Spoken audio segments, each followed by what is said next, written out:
கர்த்தருடைய பரிசுத்த நாமத்துக்கு மகிமை உண்டாகட்டும். இந்த நாளுக்கான வசனம் நியாயாதிபதிகளின் புஸ்தகம் 6ஆம் அதிகாரம் வசனம் 12.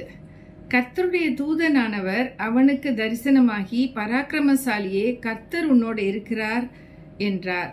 இவர் யாருன்னு சொல்லி பார்த்தீங்கன்னா, நீங்க கிதியோன் ரொம்ப ஒரு என்ன சொல்றது, பயந்த ஆளு, ரொம்ப பயப்படக்கூடியவர். அவர் இந்த மீதியானரோடைய கைக்கு தப்பு வைக்கணுங்கிறதுக்காக அவர் என்ன பண்ணிட்டாருன்னா, ஒளிஞ்சிக்கிறாரு.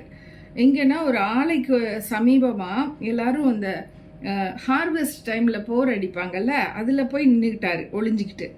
அப்போ ஆண்டவர் தூதன் அனுப்பி சொல்கிறாரு, பராக்கிரமசாலியே, கர்த்தர் உன்னோட இருக்கிறார். பராக்கிரமசாலியே இல்லாம அவன் பயந்தோலி. ஆனால் ஆண்டவர் பாருங்க எப்படி கூப்பிடுறாருன்னு, ஜஸ்ட் தி ஆப்போசிட். பராக்கிரமசாலியே அப்படின்னா வாரியர், யூ கம் அப்படின்னு கூப்பிடுறாரு. கர்த்தர் உன்னோட இருக்காரு, காட் இஸ் வித் யூங்கிறாரு. இவர் இருந்துக்கிட்டு என்ன இப்படியெல்லாம் பிரச்சனை நடக்குது, மீதியானவர் நம்ம கிட்ட நம்மளை கைப்பற்றிட்டு போகிறாங்க, ஆண்டவர் எவ்வளோ அற்புதங்கள்லாம் செஞ்சாரு, இப்போ ஒன்றும் செய்யலையே அப்படிங்கிற மாதிரி இருக்கும்போது கடவுளுக்கே பொறுக்கலை பாருங்க. அவரே அடுத்த வசனத்தில் 14 அவரே இறங்கி வந்துட்டார். தூதன் அனுப்பிச்சு பார்த்தாரு, இவர் கேட்குற மாதிரி இல்லை. இப்போ 14 அப்பொழுது கர்த்தர் அவனை நோக்கி பார்த்து, உனக்கு இருக்கிற இந்த பலத்தோடே போ, நீ இஸ்ரவேலை மீதியானரின் கைக்கு நீங்களாக்கி ரட்சிப்பாய், உன்னை அனுப்புகிறவர் நான் அல்லவா என்றார். அப்போ ஆண்டவரே சொல்றார், நான் தான் உன்னை அனுப்புறேன், அப்போ நான் உன்னோட இருக்க மாட்டேனா?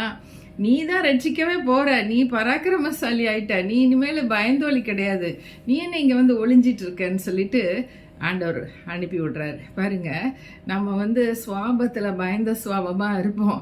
நம்ம ஒரு பூச்சி புழுக்கு கூட நடுங்கிட்டு இருப்போம். அந்த மாதிரி நீங்கள் இருக்கீங்களா? ஒரு விட்டில் பூச்சி வந்துருச்சுன்னா ஐயோ உய்யோன்னு என் மக ஓடுவா பாருங்க, ரூம் டு ரூம் ஓடுவா. ஒரு கற்பாம்பூச்சி, பறக்கிற பூச்சி சிலது இருக்கும், அது கரெக்டாக அவ தலையில் தான் உட்காரும். அப்படியெல்லாம் இருக்கும்போது ஊன்னு ஏதோ சிங்கம் கடிக்க வர மாதிரி கத்துவா. ஸோ இது மாதிரி நிறைய பேர் இருக்காங்க பாருங்க. எனக்கு கூட கொஞ்சம் பயம் இருக்குது. இந்த மாதிரி உள்ள பூச்சிகள் நம்மளை டிஸ்டர்ப் பண்ணும்போது கொஞ்சம் தட்டி விட்டுருவேன். அவ்வளோ மாதிரிலாம் அலற மாட்டேன், சின்ன பிள்ளை. அப்போ இப்படி பயந்தவங்களை தான் ஆண்டவர் ஒரு தைரியத்துக்குள்ளே கொண்டு வராரு பாருங்களேன். இன்னைக்கு நீங்கள் பயந்தோலியா, உங்களை தான் ஆண்டவர் பிடிச்சி உங்களுக்கு பெரிய ஒரு சேலஞ்சிங் ஒரு ப்ரோக்ராம் வச்சிருக்கிறார். கர்த்தருக்கு மகிமை உண்டாட்டு. ஐயோ என்னைய விட்டுருங்கப்பா ப்ளீஸ், என்கிட்ட ஆண்டவரெல்லாம் அனுப்பாதீங்கன்னு சொல்லாதீங்க. ஆண்டவரே வந்துடுவார் உங்ககிட்ட பராக்கிரமசாலியே, நான் உன்னோட இருக்கேன், கிளம்பு அப்படின்வாரு. ஹல்லேலூயா. இது ஒரு ஸ்பிரிச்சுவல் வார்ஃபேரில் நம்மளை ஒரு ஹீரோவாக கொண்டாந்து நிறுத்துறாருன்னா சும்மாவா? அது ஆண்டவர் நம்ம பக்கத்தில் இருக்கிறாருன்னா, ஆண்டவர் நம்ம பட்சத்தில் இருக்கிறாருன்னா நம்ம பயப்படவே வேணாம். யாருமே இல்லை, நம்ம மாத்திரம்னா நம்ம கொஞ்சம் யோசிக்கணும், இது நமக்கு தேவையா, நம்ம போய் அங்கே அடிபட்டுட்டு வரணுமா அப்படின்னு சொல்லிட்டு நினைப்போம். கர்த்தர் நல்லவர் பாருங்க. இந்த கிதியோனை வச்சு தான் அவர் அந்த ரட்சிப்பையே தன்னோட பிள்ளைகளுக்கு கொண்டாந்து கொடுக்குறார். இன்னைக்கு நீங்கள் பயந்துக்கிட்டு இருக்காதீங்க. பயம் பிசாசு கொடுக்கறது. பிசாசு பயத்தை கொடுப்பான். ஆண்டவருடைய வசனம் சொல்லுது, 1 தீமோத்தேயு 2:7 இல்லை 2 தீமோத்தேயு 1:7 என்ன சொல்லியிருக்குன்னா, அவர் பயமுள்ள ஆவியை நமக்கு கொடாமல் பலமும் அன்பும் தெளிந்த புத்தியுமான ஆவி கொடுத்துருக்காரு, தெளிந்த புத்தி கொடுத்துருக்கிறாரு. அதனால நம்ம கிளியர் திங்கிங்கில் நம்ம போகணும். கடவுள் நம்மளை கூப்பிடுறாரா, சரி, அவர் நிச்சயமா வழி நடத்துவார், நிச்சயமா ரட்சிப்பேங்கிறாரு. என் மூலமா தான் என் ஜனங்களே ரட்சிக்கப்படுவாங்கன்னு சொன்னா நான் இப்படி பயந்துட்டு போய் ஆலைக்குள்ள போய் ஒளிஞ்சிக்கிட்டு இருக்கலாமா அப்படின்னு சொல்லிட்டு அவர் வரார். கர்த்தர் ரொம்ப அதிசயமான விதத்துல அந்த ரட்சிப்பை கொடுக்குறாரு பாருங்க. இந்த மாதிரி நம்ம பயப்படவே கூடாது. நான் தைரியசாலி, நான் பராக்கிரமசாலி, நான் தைரியமா இருப்பேன் அப்படின்னு வாய்த்தரன்னு சொல்லணும். உள்ள பயந்துட்டு இருந்தா கூட நீங்க வெளிமேப்பில் சொல்லணும்.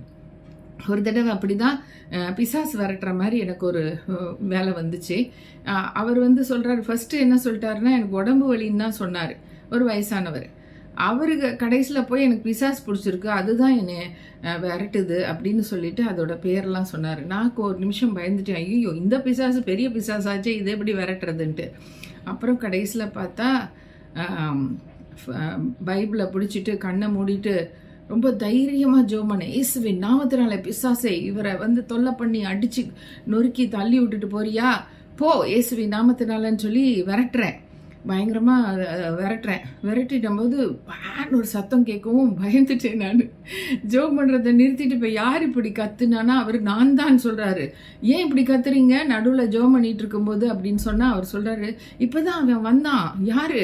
அந்த சாத்தான் வந்து அவரை திருப்பி அடித்தானா, அடிச்சுட்டு ஓடியே போயிட்டானா. அதாவது லாஸ்ட் பீட்டு அடிச்சுட்டு ஓடிட்டான். அப்படின்னு ஓடிட்டான், இனி வரமாட்டான். ஓகே, அவன் ஓடிட்டான். இயேசுவின் நாமத்தில் ஓடிப்போன்னு சொன்னோம், அவன் ஓடிட்டான்னு சொல்லிட்டு ஜெபம் பண்ணி விட்டுட்டு அதுக்கப்புறம் நான் வந்துட்டேன். அப்போ 2-3 தடவை வழியில் பார்த்தேன், கேட்டேன், அது வந்துச்சா அப்படின்னு கேட்டேன். இல்லைல்ல வரலம்மா, அது போயிடுச்சு அப்படின்னாரு. எனக்கு ரொம்ப சந்தோஷமாக இருந்துச்சு. அங்கே சில பிசாசு வந்து லேஸில் போகாது. ஆனால் பயந்துட்டு இருக்கவங்க ஒருத்தங்க போயிட்டு பிசாசு விரட்டவே கூடாது. அதில் ஒரு பாஸ்டர் சொல்கிறாரு, மலேசியாவில் இருக்கவர், நீங்கள் என்ன கட்டை இறுக்கி மூடிட்டு இப்படி ஒரு பயங்கரமான பிசாசு விரட்டிட்டு இருக்கீங்க, அது திருப்பிட்டு அடித்தா என்ன ஆகும் உங்களுக்கு அப்படின்னா ஆண்டவர் விடுவாரா அப்படின்னு நான் சொல்லிட்டு இருந்தேன். ஆக கர்த்தர் நமக்கு ரட்சிப்புக்குன்னு வந்துட்டாருன்னா நம்மளோட அவர் இருக்கும்போது எந்த சாத்தான் நிமிர்ந்து நிற்க பார்க்க முடியும்? நமக்குள்ள இருக்கவர் பெரியவர், அவர் பாதுகாத்தார். கர்த்தருக்கு மகிமை உண்டாகட்டும். இந்த நாளில் பயப்படாமல் நீங்கள் வந்து இருக்கிற வரைக்கும் கர்த்தர் உங்களோட இருந்து ஆதரிப்பார். நான் பயந்துட்டீங்கன்னா சாத்தான் வந்து நம்மளை பிடிச்சிரும். அதுதான் சத்தியம். கர்த்தருக்கு மகிமை உண்டாகட்டும். இந்த பயத்தின் ஆவியை இயேசுவின் நாமத்தில் கட்டி பாதாளத்தில் சுட்டரிக்கிறோம் ராஜா.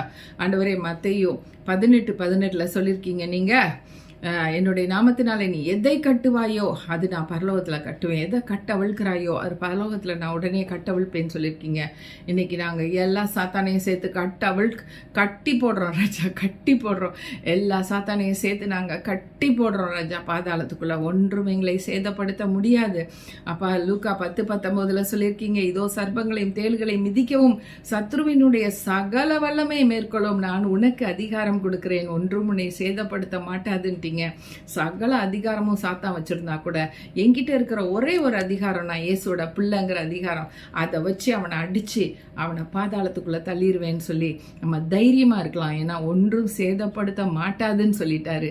ஹல்லேலூயா. அதனால எவ்வளவு பெரிய சாத்தானா இருந்தாலும் அடிச்சு விரட்ட முடியுங்கிற ஒரு தைரியத்துக்குள்ள நான் வந்துட்டேன். கர்த்தருக்கு மகிமை உண்டாகட்டும். என்ன போல பிசாசை விரட்டுற வல்லமைகளை கர்த்தரிடத்திலிருந்து பெற்றுக்கொள்வோம். இந்த பராக்கிரமசாலியேன்னு கூப்பிட்டது போல உங்களை என்னை இன்னைக்கு கூப்பிட்டு இருக்காரு. கர்த்தருடைய வேலை அதிகமாக செய்ய வேண்டியிருக்கு. கர்த்தருக்கே மகிமை உண்டாகட்டும். இயேசுவின் நாமத்தில் பிதாவே, ஆமென். Thank you friends for joining us and God bless you all.